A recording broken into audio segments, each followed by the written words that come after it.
এই দেখো বন্ধুরা, আজকে তোমাদের কাছে আবার একটা নতুন রেসিপি নিয়ে চলে এসেছি। আজকে করবো এঁচোড় চিংড়ি। এটা হচ্ছে পালং শাক, লঙ্কা, পেঁয়াজ আর কাঁচা লঙ্কা কুচিয়ে, পেঁয়াজ রসুন আর কাঁচা লঙ্কা কুচিয়ে, পোস্ত আর কাজু বাদাম, পোস্ত আর বাদাম, বাদাম দিয়ে ভেজেছি। আর এখানে করছি এঁচোড় চিংড়ি। যত এঁচোড় আর আলু একটু নুন হলুদ দিয়ে ভাপিয়ে নিয়েছি। এখানে টমেটো কুচি, এখানে পেঁয়াজ কুচি, আর এখানে নিয়েছি আদা রসুন কাঁচা লঙ্কা আর ধনে জিরে গুঁড়ো। কড়াই তেল দিয়ে দিয়েছি। এবার চিংড়ি মাছটা ভেজে নেব। চলো চিংড়ি মাছটাকে ভেজে নিই। কড়াই দিয়ে দিয়েছি চিংড়ি মাছ, নুন হলুদ মাখানো। চিংড়ি মাছটাকে ভেজে নিই।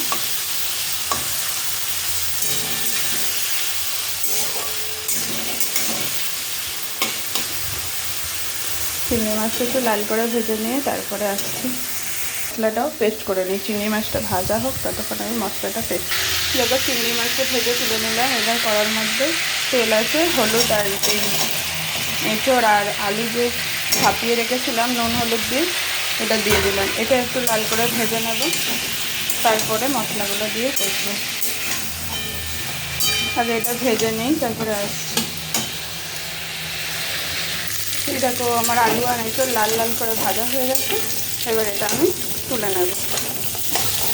আগে তুলে নিই, তারপরে এই দেখো এগুলো সব ভেজে তুলে নিয়েছি। আলু, এঁচোড়, চিংড়ি মাছ। আর এখানে কড়াই দিয়ে দিয়েছি সর্ষের তেল, আর একটু তেল ছিল না। আর এবার দিয়ে দিলাম গোটা গরম মশলা, তেজপাতা দিলাম। আর দিয়ে দিলাম গোটা গরম মশলা। গোটা গরম মশলাটা বেশ ভাজা ভাজা হয়ে গেছে। এবার এর মধ্যে আমি দিয়ে দেবো পেঁয়াজ, কুচি রাখা পেঁয়াজটাও দিয়ে দিলাম।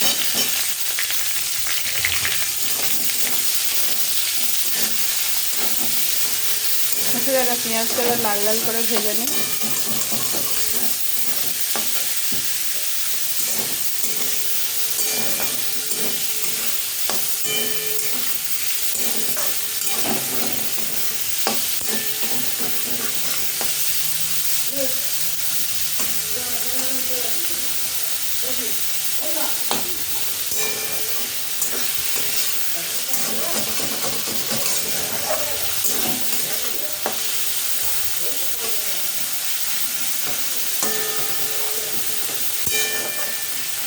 পেঁয়াজটা লাল লাল করে ভাজা হোক, তারপরে এই দেখো পেঁয়াজটা লাল হয়ে গেছে। এখনও কিন্তু আমি নুন হলুদ কিছু দিইনি। পেঁয়াজটাকে আগে একটু লাল করে ভেজে নিলাম।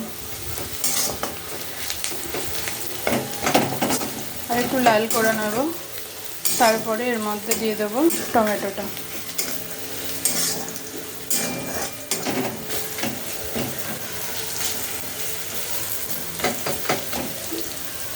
দেখো এবার আমি এর মধ্যে কুচিয়ে রাখা টমেটোটা দিয়ে দিলাম।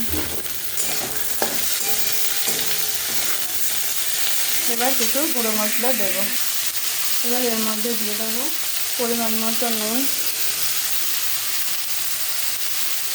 হলুদ, কাশ্মীরি রেড চিলি পাউডার। এবার এটাকে আমি ভালো করে কষিয়ে নেবো। আগে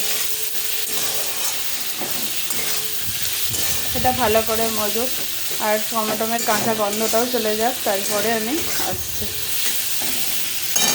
দেখো টমেটোমটা আমার গুঁড়ো মশলার সঙ্গে কষানো হয়ে গেছে। টমেটোমের কাঁচা গন্ধও চলে গেছে, টমেটোমের একটা তেলও ছেড়ে দিয়েছে। এবার এর মধ্যে আমি দিয়ে দেবো এই পেস্ট করে রাখা মশলাটা। এবার মিক্সি বাটিটা ধুয়ে জলও দিয়ে দেবো।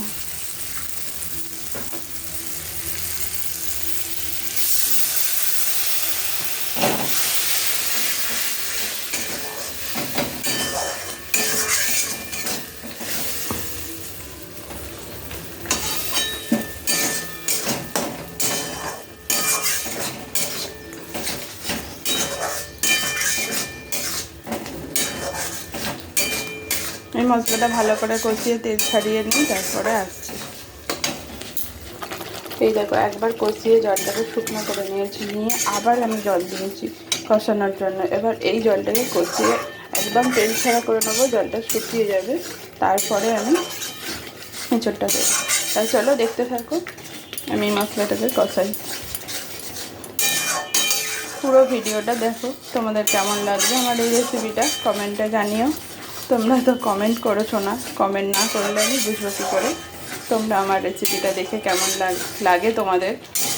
কমেন্ট করলে তবে তো আমি বুঝতে পারবো তোমাদের আমার রান্নাগুলো কেমন লাগে, তাতে আমার আরও আগ্রহ বাড়বে তোমাদের আমার রেসিপি দেখানোর জন্য, শেয়ার করতে পারবো তোমাদেরকে।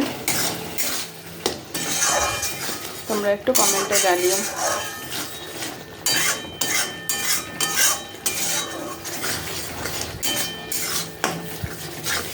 এটা তেলটা ছাড়িয়ে নিই, তারপরে দেখো মশলাটা আমার কষানো হয়ে গেছে, আর এই মশলাটা থেকে তেল ছেড়ে গেছে।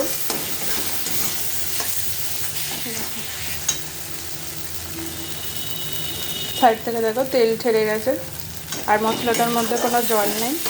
এবার আমি দিয়ে দেবো ভেজে রাখা এঁচোড় চিংড়ি আর আলু সব একসাথে আমি দিয়ে দিলাম। এবার ভালো করে মিশিয়ে নেব।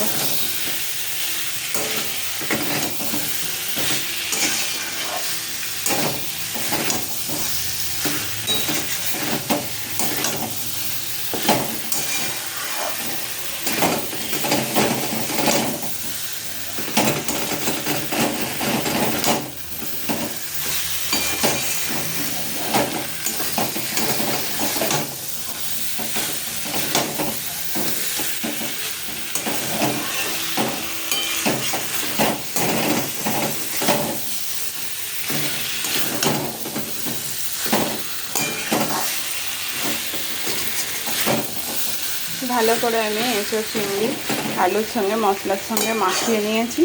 এবার আমি জল দেব।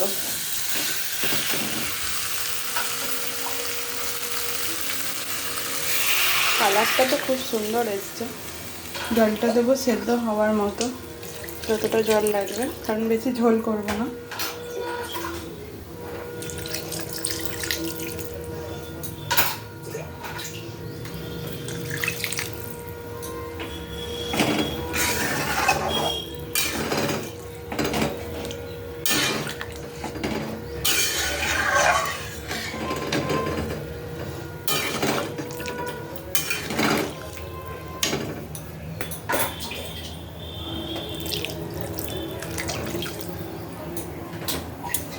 এবার এটা আগে টকবক করে ফুটে যাবে, তারপরে আমি এটাকে সিমে করে চাপা দেব।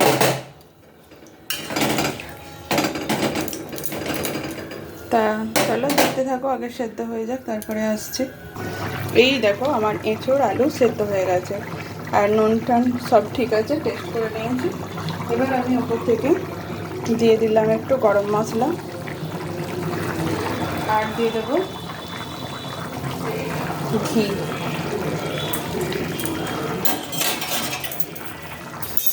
এবার আমি এটা চাপা দিয়ে দেবো, কিছুক্ষণ রেস্টে থাক, তারপর এটাকে খাওয়া হবে। চলো এখন এখানেই রাখি। আমার এই এঁচোড় চিংড়ি রেসিপি কেমন লাগলো তোমাদের কমেন্টে জানিও, আর ভালো লাগলে একটু আমার পাশে থেকো, আমার সঙ্গে থেকো। এখন এখানেই আসি, আবার তারপরে আসছি।